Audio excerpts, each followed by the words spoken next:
1, 2, 3, action. Halo semua, selamat datang di channel YouTube kami, Venus Channel. Pada video kali ini, kita akan belajar tentang apa itu gambar latar. Salah satu materi dari mata pelajaran animasi 2 dimensi dan 3 dimensi untuk SMK kelas 11 jurusan multimedia.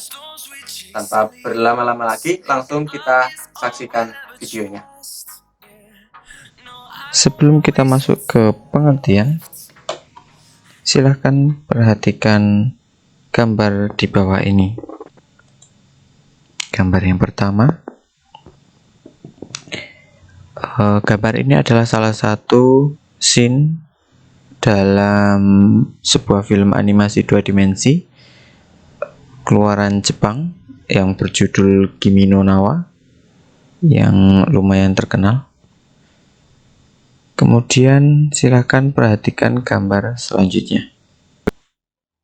Dua gambar ini adalah gambar yang sama, cuma ada perbedaan yang sangat terlihat dari kedua gambar tersebut.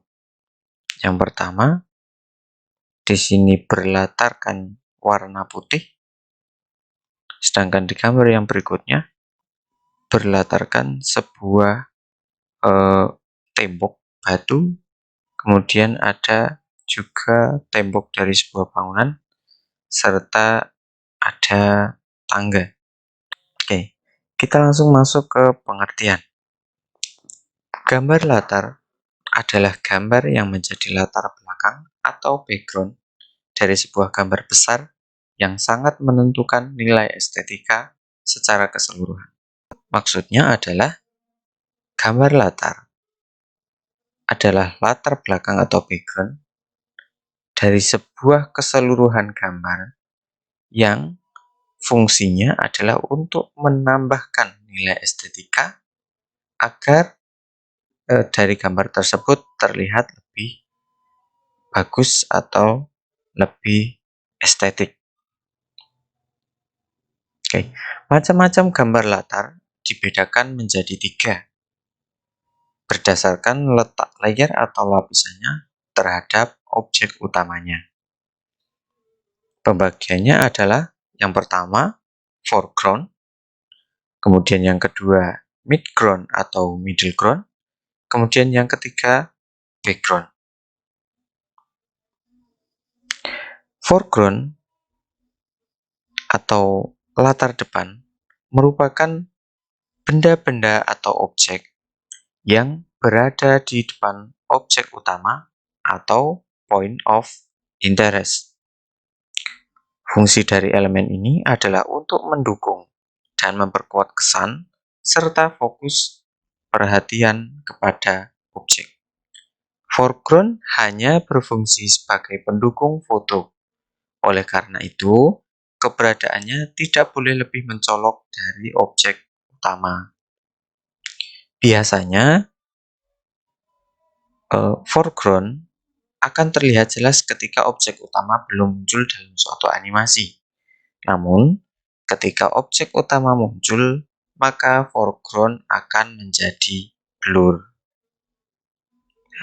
Kembali saya tekankan, foreground adalah objek yang berada di depan objek utama atau point of interest. Jadi terkadang foreground ini akan menutupi bagian dari objek utama, hanya saja tidak boleh lebih mencolok. Selanjutnya adalah middle ground atau midground, yaitu gambar latar yang letaknya bisa di depan atau di belakang objek utama atau point of interest, yang berada di tengah atau foreground dan background. Jadi middle ground ini letaknya pasti ada di tengah-tengah antara background dan foreground. Biasanya dilihat ketika ada bagian background yang bergerak di tengah-tengah sebuah animasi. Kemudian yang ketiga yaitu background. Background atau latar belakang merupakan kebalikan dari foreground. Background adalah benda-benda yang berada di belakang objek utama atau point of interest. Sama halnya dengan foreground, background juga berfungsi sebagai pendukung objek utama. Maka keberadaan background tidak boleh lebih dominan atau mencolok dari objek utamanya. Biasanya, background ini terletak pada layer paling belakang dalam pergerakan atau animasi. Biasanya background sama sekali tidak bergerak. Itu 3 pembagian macam-macam gambar latar atau background. Nah, silakan perhatikan gambar berikut ini. Secara garis besar, seperti inilah pembagian dari macam-macam background. Yang berada di depan adalah foreground, yang berada di tengah adalah midground atau middle ground, yang berada di paling belakang adalah background. Coba kita bayangkan ketika gambar-gambar ini dianimasikan. Contohnya, ketika kita gerakkan kamera ke sisi kanan. Bagian foreground akan bergerak sangat cepat. Bagian midground akan bergerak lebih lambat daripada foreground. Dan bagian background tidak bergerak sama sekali. Sama halnya ketika kita sedang naik sebuah kendaraan, bagian terjauh seperti langit, awan, itu tidak akan bergerak. Nah, itu salah satu contoh dari background. Kemudian akan ada benda atau objek yang bergerak namun pelan. Nah, itulah midground. Kemudian akan ada objek yang paling dekat dengan kita. Anggap saja kita adalah kamera dan itu bergerak sangat cepat. Nah, itulah foreground.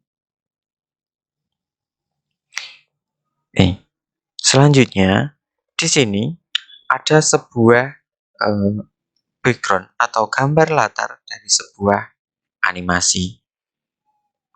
Dalam sebuah animasi, gambar latar biasanya akan digambar berlapis-lapis atau kita menyebutnya dengan layer. Semakin banyak lapisannya atau layernya, maka akan semakin banyak animasi yang bisa kita buat dari satu gambar latar. Apabila gambar latar berikut ini kita breakdown, maka kita akan menemukan banyak sekali layer yang dibuat berdasarkan letak objek-objeknya. Kita bisa lihat dari kontras gambar yang ada di sini. Contoh, salah satu semisal di paling depan ini ada gambar pohon ya. Bagian pohon ini kontrasnya sangat gelap. Di belakangnya ada pohon juga yang warnanya lebih terang. Di belakangnya lagi ada sebuah gunung atau bukit yang warnanya semakin terang.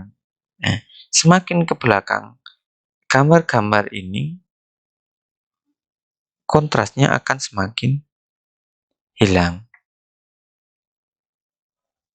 Nah, dari gambar ini, ketika kita breakdown, dari gambar ini, ketika kita breakdown, akan tercipta banyak sekali layer.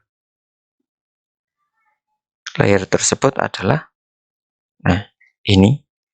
Layer pertama atau yang paling belakang adalah layer langit.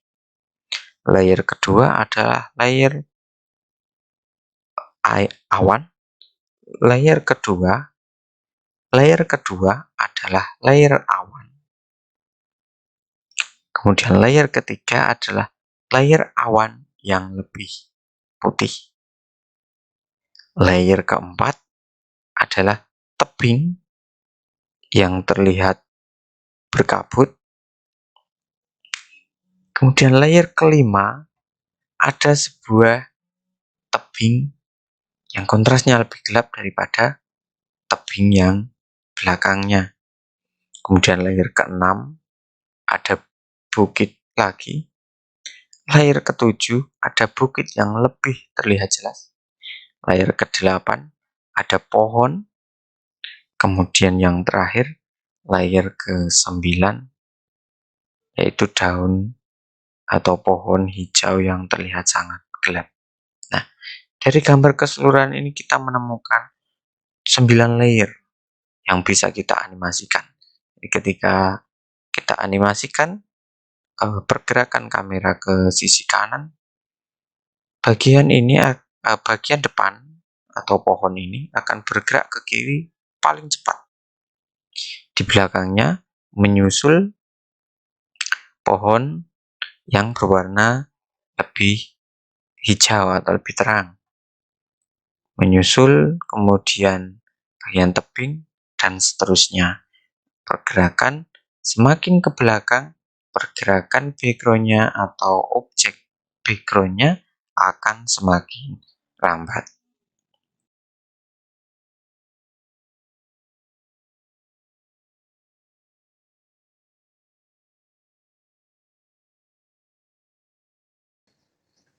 Nah, itu tadi paparan materi dari gambar latar. Semoga mudah untuk dipahami. Jika masih belum paham, silahkan komen di kolom komentar. Sebagai refleksi, silahkan buat satu buah gambar latar dengan breakdown mana bagian foreground, kemudian mana bagian middle ground, dan mana bagian background. Kemudian silahkan presentasikan dalam bentuk video. Kemudian silahkan upload di akun sosial media masing-masing atau di YouTube. Kemudian kirimkan linknya ke saya. Terima kasih telah menonton video ini. Semoga ilmunya bermanfaat dan sampai jumpa.